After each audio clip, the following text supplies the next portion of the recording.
मंच पर हम लोग के साथ उपस्थित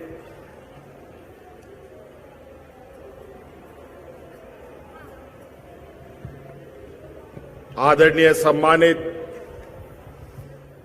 दिसोम गुरु शिबू सोरेन जी, हमारे साथ उपस्थित आदरणीय सम्मानित मंत्री चंपई सोरेन जी, हमारे साथ उपस्थित यहां पर विधायक विनोद सिंह जी,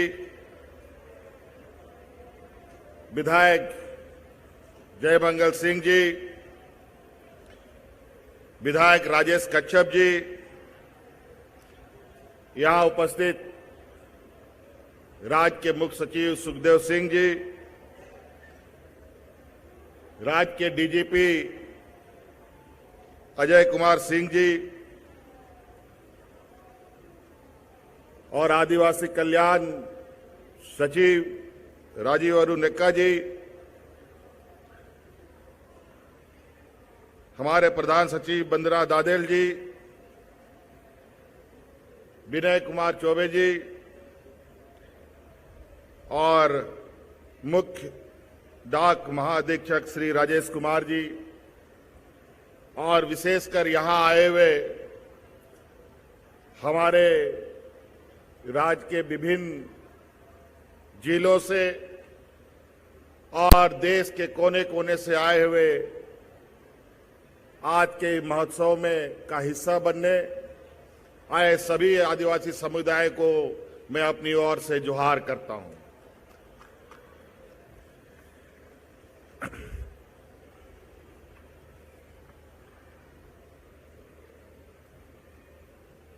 राज्य अलग हुए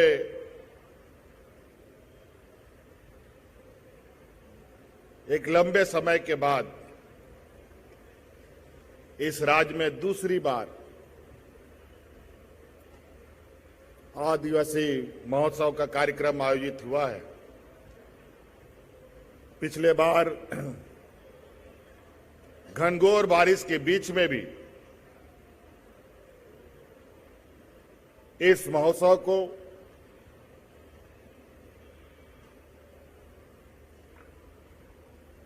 बड़ी मजबूती के साथ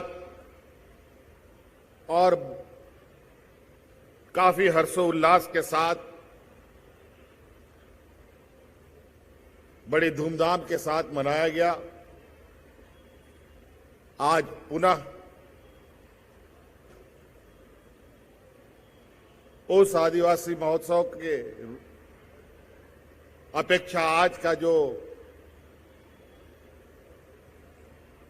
ये आदिवासी महोत्सव है वो और भी भव्यता और उत्साह भरा दिख रहा है। आज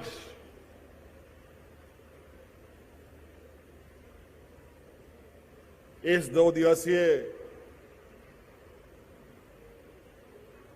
महोत्सव के उद्घाटन बेला में मुझे बोलने का मौका मिला है। इस महोत्सव के अपनी एक मायने है।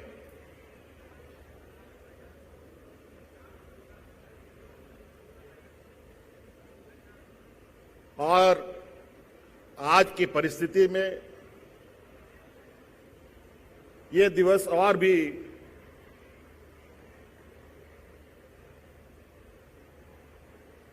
कई मायनों से महत्वपूर्ण भी है। 2 दिन तक चलने वाले इस कार्यक्रम में देश में विभिन्न राज्यों से आए हुए आदिवासी समुदाय अपने नृत्य एवं गान को प्रस्तुत करेंगे ही, साथ ही आदिवासी समाज की समस्याएं एवं अन्य सामाजिक विषयों पर विचार विमर्श का कार्यक्रम भी आज इस महोत्सव में होना है। आदिवासी अर्थव्यवस्था, आदिवासी मानव विज्ञान, आदिवासी साहित्य आदि विषय पर चर्चा का आयोजन किया जा रहा है। आंध्र प्रदेश के का कोमू कोया नृत्य, गौंड समुदाय का किहो नृत्य, केरल का पालियान नृत्य, कर्नाटक का दामनी नृत्य, गुजरात का सिद्धि धमाल, उड़ीसा का पपरोजा आदि की यहां प्रस्तुति की जाएगी। यहां आपको वर्ली, साउरा, गोंड, सोहराय पेंटिंग की भी बारीकियों से रूबरू होने का मौका मिलेगा। आदिवासी व्यंजन जो समाज के साथ हमारी आज थालियों से गायब हो रही है, उसके स्वाद को सराहने का मौका भी मिलेगा। नृत्य संगीत के साथ सदैव संघर्ष आदिवासी समाज की मुख्य पहचान है। आज जब मैं आदिवासी महोत्सव के मंच से बोल रहा हूं तो बिना झिझक कहना चाहूंगा कि देश के विभिन्न क्षेत्रों में हमारे आदिवासी भाई बहन प्रताड़ना झेलने को विवश हैं। वे अस्तित्व की लड़ाई लड़ने के लिए मजबूर हैं। क्या मध्य प्रदेश, क्या मणिपुर, क्या राजस्थान, क्या छत्तीसगढ़ और क्या गुजरात, क्या तमिलनाडु।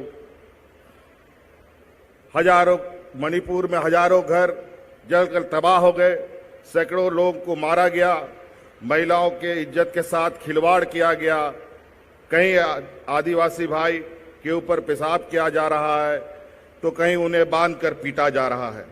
दरअसल यह सदियों से चली आ रही संघर्ष का ही विस्तार है। संघर्ष है वर्चस्ववादी ताकतों और समानता तथा भाईचारे की ताकतों के बीच। संघर्ष है धार्मिक कट्टरपंथियों और जियो और जीने दो के उदार ताकतों के बीच। संघर्ष है भविष्यवादी भाग्यवादी चिंतकों और वर्तमान को समृद्ध करने वाले शक्तियों के बीच। संघर्ष है प्रकृति पर कब्जा करने वाले विनाशकारी शक्तियों एवं प्रकृति का सहयोगी या सहभोगी बन कर रहने वाले श्रमजीवी एवं साहसी शक्तियों के बीच।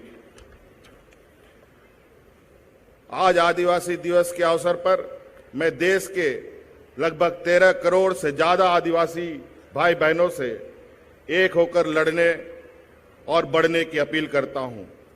गौंड, मुंडा, भील, कुकी, मीना, संथाल, असुर, उरांव, चेरो आदि सभी को एक होकर सोचना होगा। आज के देश का आदिवासी बिखरा हुआ है। हम धर्म क्षेत्र के आधार पर बटे हुए हैं, जबकि सबकी संस्कृति एक है। खून एक है तो समाज भी एक होना चाहिए। हमारा लक्ष्य भी एक होना चाहिए। हमारी समस्या का बनावट लगभग एक जैसा है तो हमारी लड़ाई भी एक होनी चाहिए। लगभग सभी हिस्सों में आदिवासी समाज को विस्थापन का दर्द झेलना पड़ रहा है एवं केंद्र तथा राज्य में सरकार चाहे किन्हीं की हो, आदिवासी समाज के दर्द को कम करने के लिए कभी कुछ ज्यादा प्रयास नहीं किया गया। हमारी व्यवस्था कितनी निर्दयी है, कभी यह पता लगाने का भी काम नहीं किया कि कहां गए खदानों, डैमों, कारखानों के द्वारा विस्थापित किए गए लोग। खदानों, उद्योगों, डैमों के विस्थापन हुए बेघर लोगों में से 80% आदिवासी समुदाय के लोग हैं। काट दिया गया लाखों लोगों को अपनी भाषा और अपनी संस्कृति और अपनी जड़ों से। कल का किसान आज वहां साइकिल पर कोयला बेचने पर मजबूर है। बड़े शहरों में जाकर बर्तन मांजने, बच्चे पालने या ईंट के भट्टों में बंधुआ मजदूरी करने के लिए हमको विवश किया गया। बिना पुनर्वास किए गए बिना पुनर्वास किए एक्ट बनाकर लाखों एकड़ जमीन कोयला कंपनियों को दिया गया।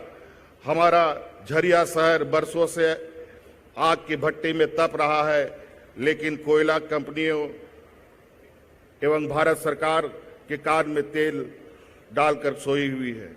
आखिर इस विकास को आदिवासी समाज कैसे अपना मान सकता है? आखिर विकास के चपेट में किन की जमीनें गई हैं, किन की रोजी रोटी छीनी गई है, किन की भाषा खत्म हुई है, किसकी संस्कृति खत्म हुई है? क्या इसका जायजा सत्ता को कभी नहीं लेना चाहिए? जो विकसित है वे कौन है? तथाकथित मुख्य धारा के इतिहासकारों ने भी आदिवासियों के साथ बेईमानी की। उन्होंने इनका इतिहास ही दर्ज नहीं किया और न ही देश के विकास में आदिवासियों के योगदान को चिन्हित किया।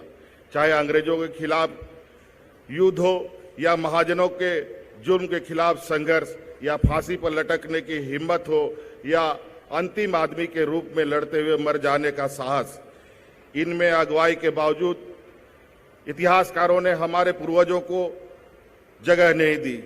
आज देश के विभिन्न हिस्सों में आदिवासियों के अनेक भाषाएं गायब हो चुकी हैं या गायब होने के कगार पर है।